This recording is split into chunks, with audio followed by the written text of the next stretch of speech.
Hi, welcome to Here and There platform. My name is Adefemi Davis, and it gives me so much joy to welcome you to the maiden edition of the Yomi Davis Conversation. I'm your host today. On subsequent episodes, Yomi Davis will be the host, where we will bring guests to ask them to have conversations with them about business and about life. But on this maiden edition, on this debut, Yomi Davis is our guest. To many, he's a mentor. To many, he's a broadcaster. To people like us, he's a mentor and a father. But it's time for you to meet the man Yomi Davis. You may have heard his name if you're quite familiar with the broadcast media industry, particularly in your state. There's a chance that you've come across the name Yomi Davis. Now, this is the opportunity to see the man behind the name, to get to know what Here and There means, to get to know how Here and There was birthed. And so, ladies and gentlemen, welcome with me, my father, my mentor, the man that taught me everything that I know, Yomi Davis. Welcome, sir. Thank you, Femi. It's nice to be with you on this maiden edition of the Yomi Davis conversation. And it's also a great honor and a pleasure to be the first guest Mm. on the program. But I thank God for life, and it's nice to be with you on the show. Okay, let's go to the very beginning. Uh, where was Yomi Davis born? When was Yomi Davis born?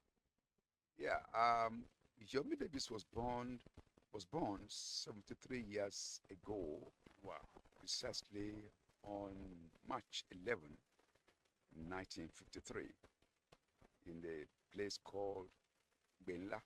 Benla is seated in a conspicuous place. In fact, our family house where I was born, is conspicuously located along that popular road that is coming from Bere Mm, going to Gate. mm, It's a popular street, popular road in Ibadan. And of course, our house is right there on the side of the road. Um, and it's, of course, very close to Agodi, and Agodi happens to be the seat of government. It's a humble birth and a humble beginning, just like Jesus Christ, who was born in the manger, and we are still proud of it. And we refer to it, we refer to that humble beginning of Jesus Christ, who today is the biggest name in the world. Being born in a humble place has its own, you know, mm. uh, beauty. And when you now find yourself doing great things, doing wonderful things through God's grace, you now imagine, was I born here? I thank God that I was born there. I grew up with my grandmother, along with my brother, Femi, and other close family members that Mama brought up. I stayed up until the time I had to go to Lagos to work in 1976. That's how it started. The house where I was born is numbered N5 stroke 240. Okay. So the primary school is Agodi, Methodist School, Agodi, N5. We have two Methodist school in that axis of Ibadan. The other one is E9. My school, they share the same fence with the popular WNTV, WNBS then, Okay. Okay. which today is known as NTA. It's I remember while I was staying in the primary school, NTA was about to start. We were privy to everything that was happening on the premises, mm, because then the fence between the school and the and NTA was just barbed wire, as we mm, call it then. mm. So we could see everything that Okay. was going on, and that's where I would say the interest in broadcasting began. The faces that we were seeing on television, we also had the opportunity to see them Real life. real Real life, life. walking around, around the premises, and so we got some motivation, we got some inspiration, some interest, seeing them. Permit me to dwell a bit on your childhood. What was it like growing up with a grandmother? And the reason why I'm asking is there seems to be a disconnect between where you grew up and maybe I should say your command of English, your worldview.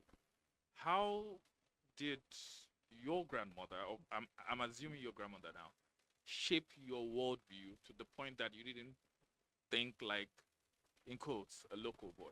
One of the things that influenced us, particularly myself and my brother, Femi, was the fact that our grandmother used to work in the Oyo State Western Region Library there, Mm. which later became Oyo State Library. Every weekend, every Saturday now, go with her to office. Okay, to my Mm. phone. Mm. And so we were reading. We were living with books virtually, Mm. and that's weekends. But during holidays, we had to go with her to work Okay. every day of the week. We Okay. had to go with her to work. And so we were exposed to books, we were exposed to reading. And of course, different people came to the library, Mm. and you could pick, when you see of course, people that go to the library are maybe people who want to read anyway, and not people who want to go and play, cast jokes. So we saw that's a bit of influence too Mm. for us. And so that's and then of course the exposure again was, see, when you read books, especially when you read comics, Okay. you see the life of the English people that speak English, Mm. in the books, in the Yep. stories, Yep. even in the cartoons, and all of this kind of They shaped, stimulate interest. Yeah. stimulated interest for, in us. And we and then again, uh, they say tó bá bíyàn èèyàn tuntun rẹ̀ bí. Mm. Aha. Don't forget I said we saw people working in the television house, Yes. and the first influence came from there. Of course, that was after, when we now, of course, when I was in the primary school. Mm. And so we've kind of, fashioned our life after them. Okay. Yes, we wanted to be like them, Okay. And so we listened to the way they spoke. Mm. You understand? And so and and later I found myself in broadcasting. All right. All this while, I never thought, even though I had the interest, I never thought I would find myself, eventually in broadcasting. Mm. I will also say religion. The church had something then to deposit in you. Okay.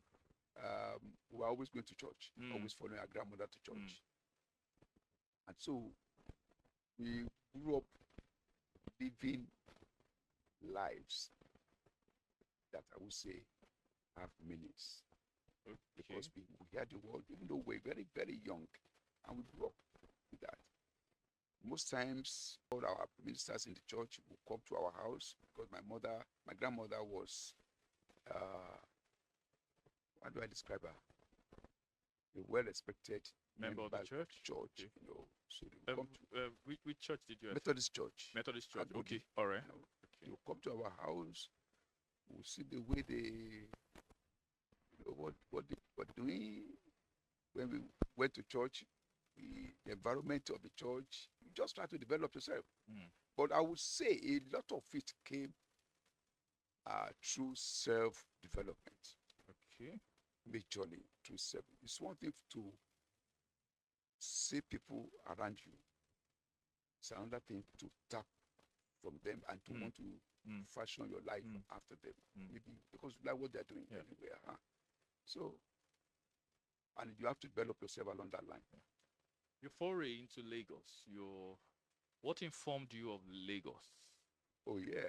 You were 23 at the time, 1976. Yeah, when I went to Yeah. Lagos, I was 23 years. That's true. Before I went to Lagos, I had a stint with Radio Nigeria. Oh, okay. All right. I had worked with Nigerian Tribune. I was even working with Nigerian Tribune up until the time I went to Lagos. Okay. My last place of work in Ibadan was Nigerian Tribune. All right. Odoye Adeoyo. And it was from there I got this job that took me to Lagos. Mm. But how did I come about that job? After I grew up to a point. We started going to NTA. You know, Okay. we were going there to watch programs live, recordings. Mm. While they were going on, and then there was a program that a company used to sponsor. The company was from Lagos. They would bring their artists. The company is a music production promotion company, Okay. All right. and they had some artists. One of them was Prince Adekunle, Mm. Prince Adekunle S. Adelemi Sakadeli, uh, Olubi, Expensive Olubi, Mm. which other artists? They had other artists, but those three I can remember quickly now. So they used to bring them to Ibadan on their show. They were sponsoring that show in Ibadan, and the purpose for that show was to promote their artists. Mm. You Mm. know, so they would bring them to Ibadan to perform, and I used to attend the recordings. I had also taken interest in journalism along the line, and because of my love for entertainment, for music, I was already developed myself as a music critic Okay. or Okay. entertainment critic, Mm. so to say. So whenever I went to watch that particular program, I will pick a few things that I thought could be done to improve on the show, and I used to put them down, and I'll give them to the MD, the Okay. owner of the company, who used to Okay. follow the artists to Ibadan. Okay. So he got interested in what I was doing, my write-ups and all the rest of it, you know. And then I had worked also with some newspapers in Ibadan, apart from before I eventually got to Tribune. And I was already writing entertainment columns. Mm. So I was also writing about other artists and his data companies artists too, So all of this combined made the man to show some interest in me.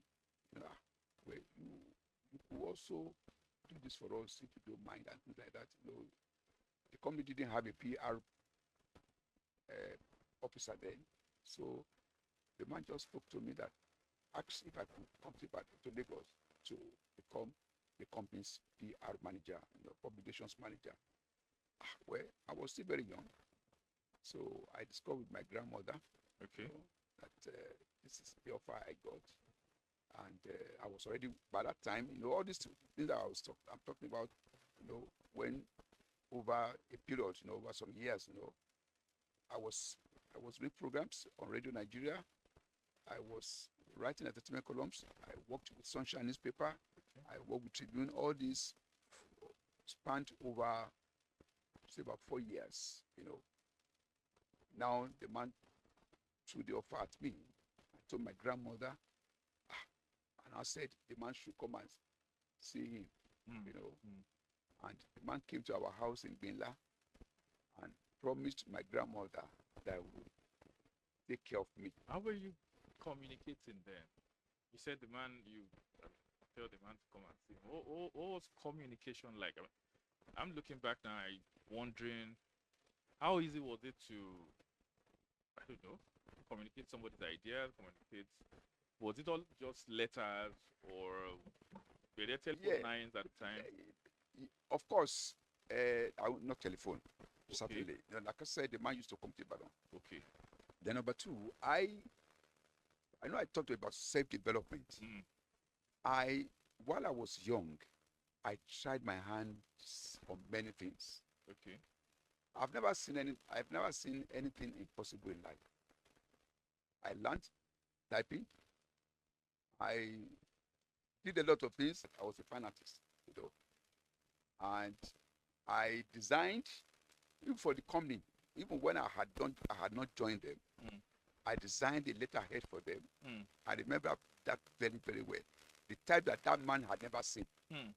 How the idea came, I don't know. And the stuff I used, I can't even remember now, but I remember I did a design of what I thought his letterhead should be. Okay.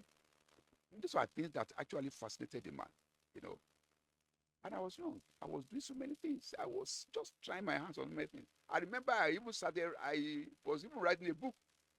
I was writing, I think I wrote the book up to a point. I was, a story, a storybook, fashioned after Shakespeare style. Mm. Get my point? Mm. I got, and I think I must have written about six exercise books, Wow. yeah, at that time. And so many things I did that, you know, culminated into what I eventually became. Mm. So I was developing myself, showing interest in so many Without the things. internet. Oh, no internet, so no telephone. So when the man used to come, and when Mama said he should come and see it, he came to Ibadan. I Mm. told him, and after the show in NTA, he drove to our house in Benla. We came together, Mm. and he spoke to Mama. Mama assured him, okay, no problem, we'll come and join you. And the man left back for Lagos, same day, and it's all history today. Wow. And where I didn't mention the name of the man, Okay, yeah, that's that's true. Primate M. Ola Kazim, the Okay. managing director of Ibukunri Records Mm. and Motomoto's Trading Company Limited. That's good. So for how long did you work with him? I was with him for 6 years. 6 years. 6 years. Yes, 6. Was he your last employer? He was. Okay. He was. I left his company to become my own, Oh, my own okay. employer. Now we are going there. Okay. Which came first, Here and There or marriage? Marriage. Marriage came first. Yeah, So how marriage. did you meet your wife? Yes. Well, I met my wife also in the course of this job, of this profession that we are doing. She said she's also a broadcaster, and she was working. She was working with OGBC, when we started going out together. But I had seen her face. I had seen her in Ibadan before, in WMBS Agodi. WMBS and NTA used to be under the same roof, Mm. Later, and then she was working there as an announcer, but not on television. She was Okay. on radio. So I went there to to say hello to my friend who was also working there, Yoju Adibite, Okay. So when the way the studio were designed then, the main door to the studio usually had glass where you could see through. So don't just go in. Mm. Before you open the door, you'll have seen what was going on in the studio. So when I got there, I peeked through the glass, through the window, saw Yonju, waved at him. I saw Dolapo. So Yonju later came out. I think, yeah, I didn't go into the studio. He came out, I remember. I can't even remember if he introduced her to me. I can't remember. But I remember I saw her. Then later, she changed her service from Oyo State, from Western region, only from Oyo State now to Ogun State, Mm.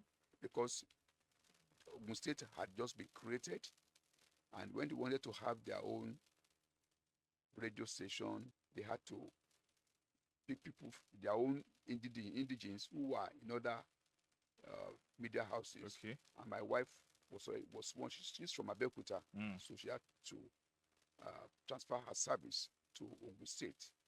She eventually became the first voice on OGBC, the Okay. star announcer, and she was with them for a couple of years before she left. Before she changed her service to Ogun State, I'm trying to remember her story now, because I think she had changed her service. But there was an incident when she was working with WNBS in Ibadan. Okay. There was a tape that was aired in the night. It was supposed to be a sponsored program, sponsored religious program, Okay. which used to come from the US. It was a US-based ministry that Mm. was sponsoring that program. And she was the announcer on duty that night. And it was a late night program. The practice then was that before any program would go on air, used to be on tape, read to read tape then. Okay. It should have been vetted by the library, regardless of who the sponsor was. Hmm. The librarian or the library staff must have listened to it and approved it for hearing. For hearing. Yeah. That's the way it was. So this program was aired, and usually in the night, broadcasters are always relaxed. Hmm. You understand?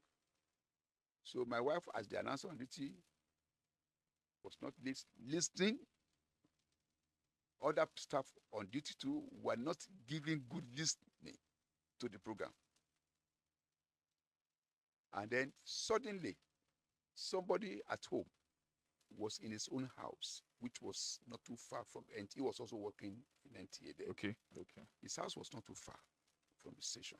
So he was the one that listened and observed that what was going on was not what was supposed to be aired. Okay. It was not the ministry's program. It was a propaganda against Cuba,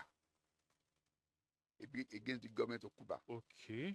How that thing got into the station, how it got into the because usually the tape, they usually had a folder, Okay.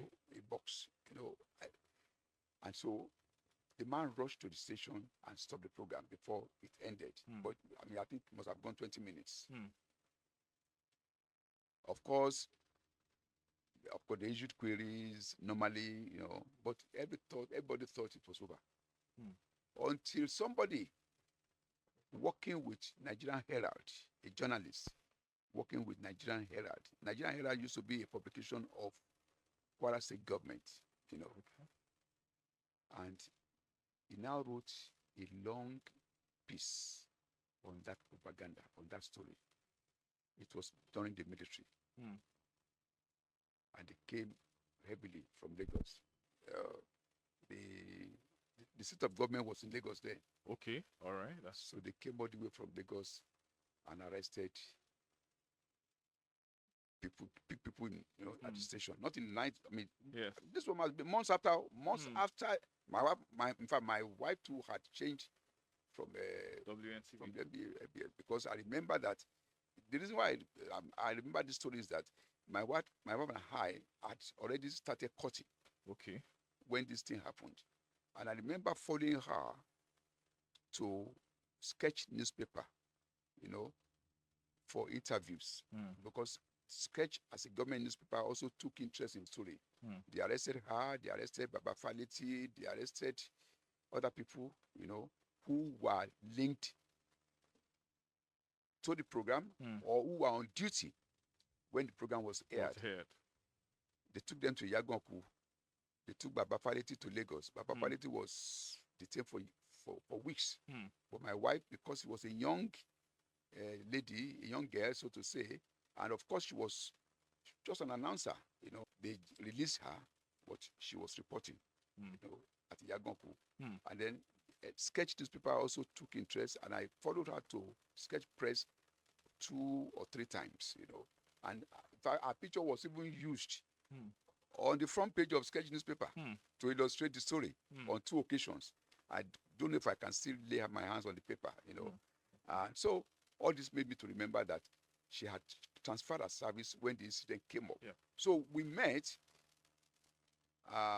in Abeokuta. As I said, I only saw her in Ibadan. But one day, by virtue of what I was doing with my company, I used to travel to Ibadan. Okay. I used to go to stations to promote our records. So I used to come to Ibadan every weekend, or every week, not weekends. Now, I would leave Lagos, I would come to Lagos through Abeokuta, sometimes through Abeokuta, sometimes through Ijebu-Ode, because there was no express road then, but I had a car. So on one occasion, I was coming to Ibadan. I went to OGBC, as I used to do. Okay. And I used to have a program there too for my company, which I was presenting.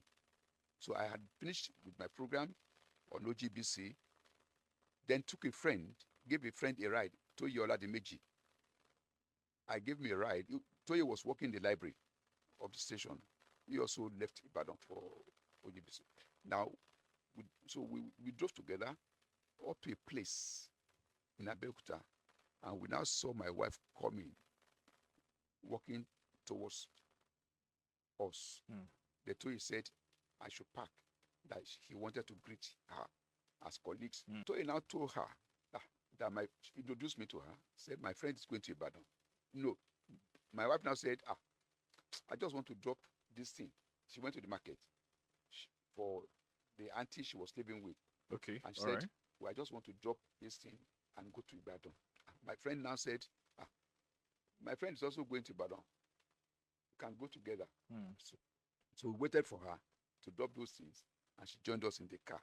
So we dropped Toye somewhere in Abeokuta, and we came to Ibadan together. And that was how we started talking.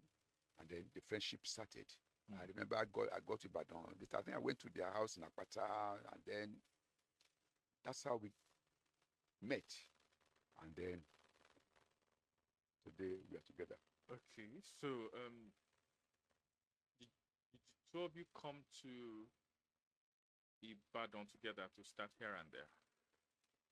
Yeah, she was at the point she left the job she was doing in OGBC. At OGBC, okay. Yeah, and went to school. Went back to school. Okay. Went to Ibadan, the Polytechnic Ibadan.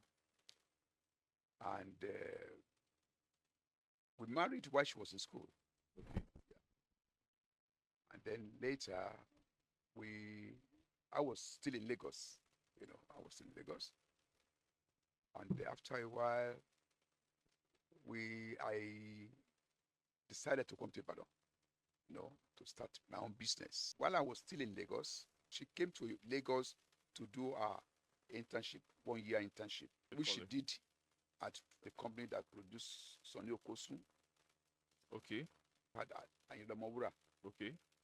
Onyeka Owenu, so many of them, And so, because I was in Lagos, we had already married.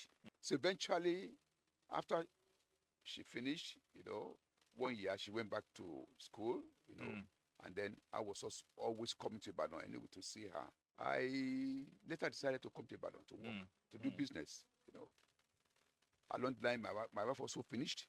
She got a job in Tribune. Okay. The Nigerian Tribune. Nigerian Tribune. And then I think she did that for just 1 year or so and left and joined me in our organization. We had started Here and There then. Okay. Now, just before we talk about Here and There, what was your job description at Motmoxens? Yeah, I was the company's public relations / artist manager. Okay.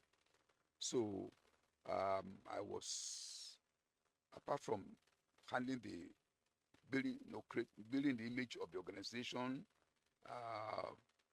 not only the organization now, even the artists, because when artists will always have crises, people will always complain, things will always happen. There will be one story about them, and so because why do you think that happens? Why do you? Sorry, we'll get right.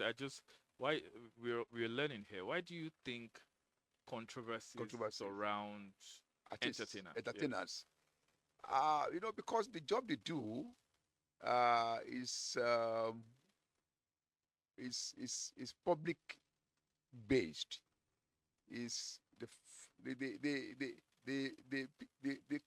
They draw attention to them. It's a job that draws attention to them, and so people naturally love to know what goes on with them. People naturally want to know about their stories, good stories and bad stories. And because they also, in a way, have some popularity, some of them get into many things. Maybe they just want to, because they are entertainers. And so that usually, leads them into issues. Either they have issue with their colleagues in the industry, or they have issue with their their girlfriends, Mm. or things like that. They will always have souls around them. And then even with the companies they are dealing with, some of them will just leave the companies, go to another company. Mm. That company will be running after them. It becomes an issue, and then the newspaper will always have stories like. I mean, there used to be a popular Lagos paper then. We call it Lagos Weekend. It was a publication by Daily Times. And Lagos Weekend, we always go for such stories. So there was a man called Olabisi Ajala, the Mm. popular Olabisi Ajala, who traveled all over the world. Mm. You know, he used to come to my office we're very close, Mm. very, very close. He was much older than I, of course. The Ajala traveled all Ajala over the travel world. man, yes, Okay, yes, all right. because he was always, he later became, he was a journalist too, and he was writing entertainment too, always going after stories about entertainers, you know, writing things about them, you know, controversies, escalating their issues, and it was also very popular. Mm. And so he used to come to us. And so when there are issues like that, I will have to come in, Mm. either to correct wrong impressions, either to maybe write something about our artists, just to, promote them. And I was also liaising with radio stations then and television stations, the Okay, few that we okay. had. I would take their records to them, which we used to call complimentary copies, Mm. ensure that I build friendship with them Mm. so that they Mm. could be using our records. Mm. Not only visiting, we also did some well, gratification to ensure that Mm. we're getting good airplay. All these things we're doing. And talking about to answer your question, why did they have, there will always be Mm. controversies around entertainers. It's just normal. It's like that all over the world. So, which artists did you work with at the time? So many of them. Mm. So many of them. Uh, so Which many. ones do you remember? Well, of course, I saw.